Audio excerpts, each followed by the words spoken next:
Senator Mullin, you have made several public statements suggesting that you were involved in special security forces or combat operations overseas. In 2023, you said in a Senate Republican Conference podcast, and I'll quote, "There's another side of my bio that I don't ever talk about, nor will I. I had to go do something overseas."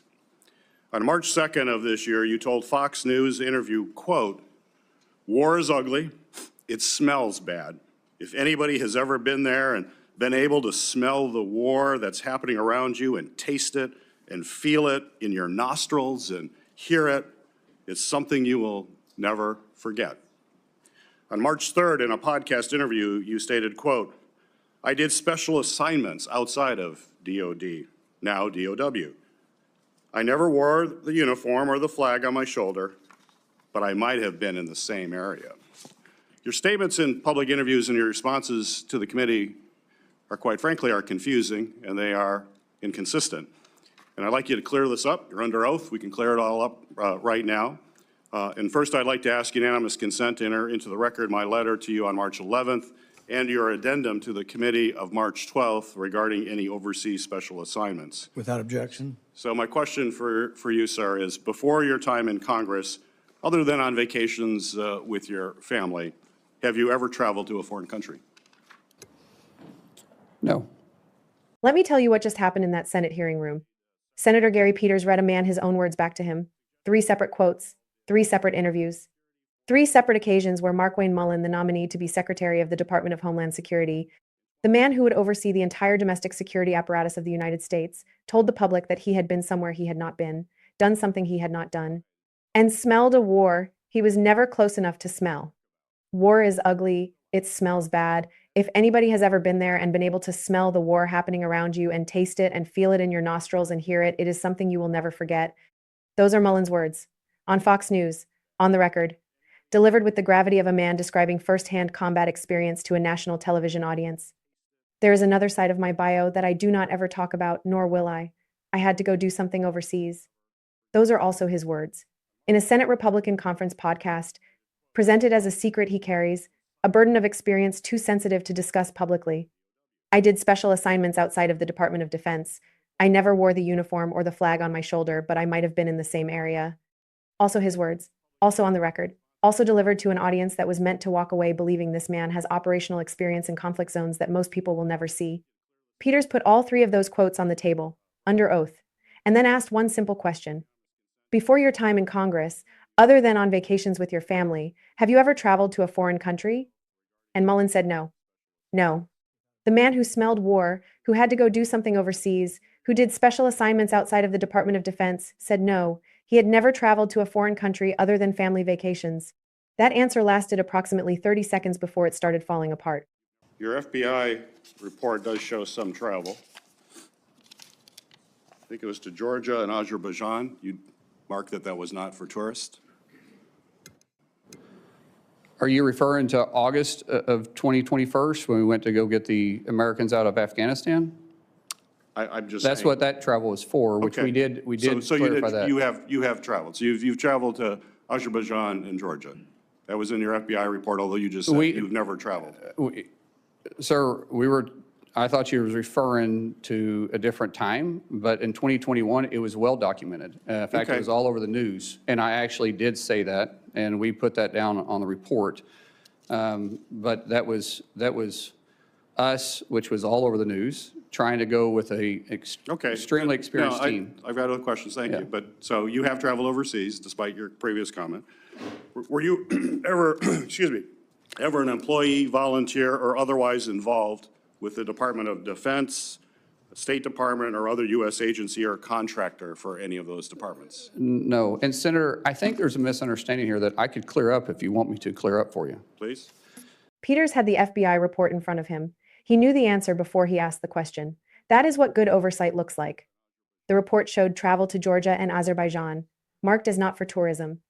Mullin's immediate response was to explain it away as the 2021 Afghanistan evacuation trip, something he says was all over the news, well documented, and included in his committee paperwork. But notice what just happened. 30 seconds after saying he had never traveled to a foreign country other than family vacations, Mullin acknowledged overseas travel that was not a family vacation. Peters did not let it pass. So you have traveled overseas despite your previous comment. That exchange is now in the congressional record. The nominee to lead the Department of Homeland Security, the agency responsible for border security, immigration enforcement, and domestic threat assessment, gave a factually incorrect answer to a direct question under oath and had to walk it back within the same minute. Mullin's defense was that he misunderstood the question, that he thought Peters was referring to a different time. But the question was straightforward.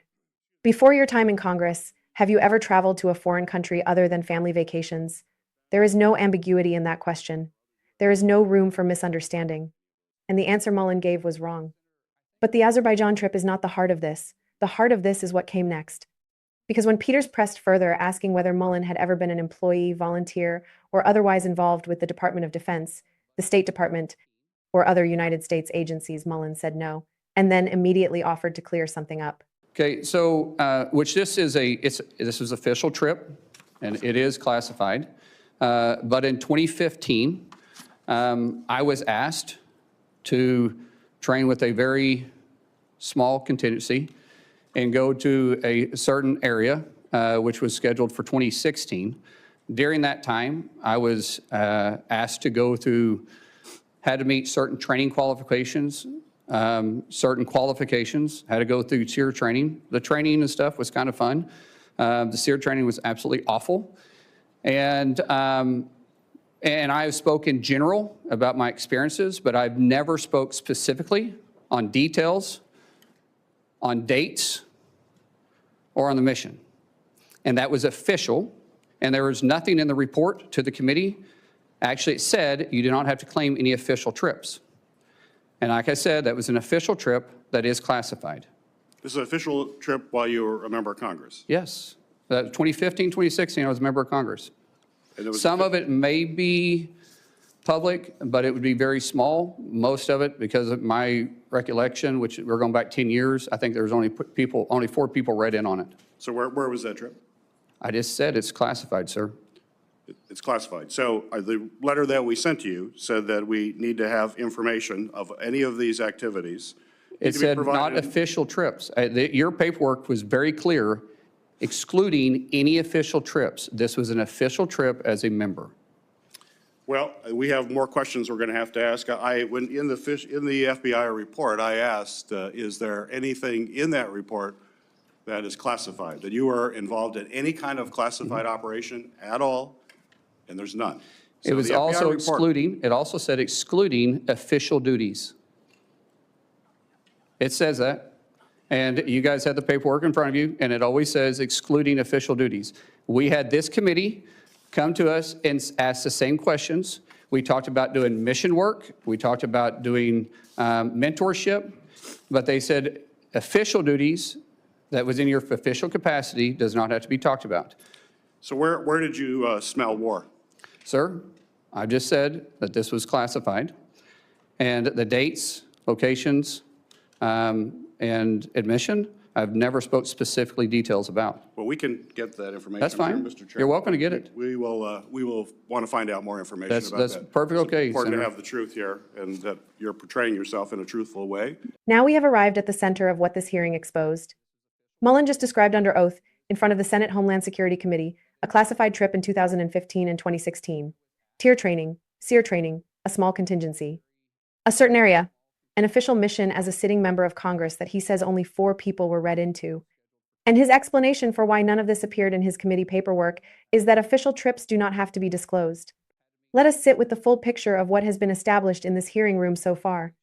Mullin told a national television audience on Fox News that war smells bad and that if you have ever been there, you will never forget it, framing those words in a way that was clearly designed to suggest personal combat. Experience. He told a podcast audience that he did special assignments outside of the Department of Defense and that he might have been in the same area as military operations without wearing a uniform. He told the Senate Republican Conference that there is another side of his bio he will never talk about again, framing undisclosed experience in a way designed to imply something significant and operational. Then, under oath, he said he had never traveled overseas outside of family vacations. That answer was wrong within 30 seconds. He acknowledged the Azerbaijan trip. Then he revealed a classified 2015 to 2016 mission involving tier training and SEER training, the kind of training that prepares personnel for survival, evasion, resistance, and escape in hostile environments. SEER training is not given to people going on administrative trips. It is not required for policy work or congressional delegation visits. It is given to people who may find themselves in situations where they need to evade capture. It is given to people operating in environments where being taken prisoner is a realistic possibility. So the question Peters asked, "Where did you smell war?" is no longer a rhetorical challenge. It is a direct oversight question about what a nominee for Secretary of Homeland Security was actually doing in a classified capacity as a sitting member of Congress. A question Mullin answered with 2 words. It is classified. That answer may be legally defensible, but it is not sufficient for a confirmation hearing. The Senate Homeland Security Committee has the authority and the obligation to understand the full background of the person being asked to lead the nation's domestic security infrastructure. Classified does not mean unaccountable to Congress. It means the accountability happens in a different setting. And Peters made clear that more questions are coming. But here is what the public record already shows without the classified details. Mullin made public statements that were designed to imply combat experience. Those statements were vague enough to be deniable, but specific enough to be persuasive. War smells bad. I had to go do something overseas. I did special assignments. I might have been in the same area. That is not a man protecting classified information. That is a man using the existence of classified information as a blank canvas on which to paint a picture of himself that the public cannot verify and the classification system cannot disprove. Peters called it confusing and inconsistent. That is the diplomatic version. The undiplomatic version is that a nominee to lead the Department of Homeland Security built a public persona around combat-adjacent experiences he will not describe, cannot be verified, and conveniently require classification to protect. After DHS officers shot and killed 2 American citizens this past January, you joined top administrative officials in publicly blaming and disparaging the victims. Following the killing of Renee Good, Secretary Noem called her a domestic terrorist. You, sir, you called Alex Preddy, quote, a deranged individual that came in to cause max damage. Could we expect those kinds of quick responses if you are confirmed as secretary? Would you be basically, well, you did, you responded as Secretary Noem. Are we going to just expect that same behavior all over again? No, Senator. I have a deep amount of respect for you. We've had our differences, but I do respect you. I think I said this privately when we had a conversation. Those words probably should have been retracted. I shouldn't have said that, and as Secretary, I wouldn't. The investigation is ongoing, and there is, like I said, there's sometimes going to make a mistake, and I'll own it. That one, I went out there too fast. I was responding immediately without the facts. That's my fault. That won't happen as Secretary. So you regret that statement? I already said that, yes, sir. Would you want to apologize to the family of Alex Preddy? Well, sir, I just said I regret those statements. Is that the same as an apology? I haven't seen the investigation. We'll let the investigation go through, and if I'm proven wrong, then I will absolutely. How would you characterize your relationship with President Trump? He's a friend. How frequently have you spoken with him in the past year? Often, most of the time about my family. If you want to explain the friendship, I'll tell you. My wife will tell you the same thing. When someone loves your kids when they're going through a difficult time, like we have, the amount of outpouring of support from the president and the friendship we saw going back to 2000 or 2020 was quite remarkable. And so I speak to the president from a friend level more than I do a policy level. Okay. I have more questions, but my time is up. Thank you, Senator. We'll be doing it in a second round. Okay, thank you. This moment matters for a different reason than the classified trip, and it matters specifically because of the job Mullin is being asked to do. The Secretary of Homeland Security oversees the agencies that have the authority to use lethal force against American citizens on American soil. When 2 Americans were shot and killed by DHS officers in January, the appropriate response from someone seeking to lead that department is measured, careful, respectful of due process, aware that an investigation is ongoing and that the facts have not been fully established. Mullin's response was to go on social media and call Alex Preddy a deranged individual that came in to cause maximum damage before the investigation concluded, before the facts were established, based on nothing more than an immediate instinct to defend the officers and characterize the victim. Secretary Noem called the other victim a domestic terrorist. Mullin followed the same playbook. Under oath today, Mullin acknowledged he should not have said it, that he went out too fast, that he was responding immediately without the facts. He said it was his fault and it will not happen as secretary. But here is the problem with that acknowledgement. The behavior Mullin is describing, rushing to publicly characterize a shooting victim as deranged before an investigation concludes, is not a one-time mistake. It is a pattern that reflects a set of instincts about whose side you are on when the facts are still unknown. And those instincts do not disappear because someone is confirmed to a cabinet position.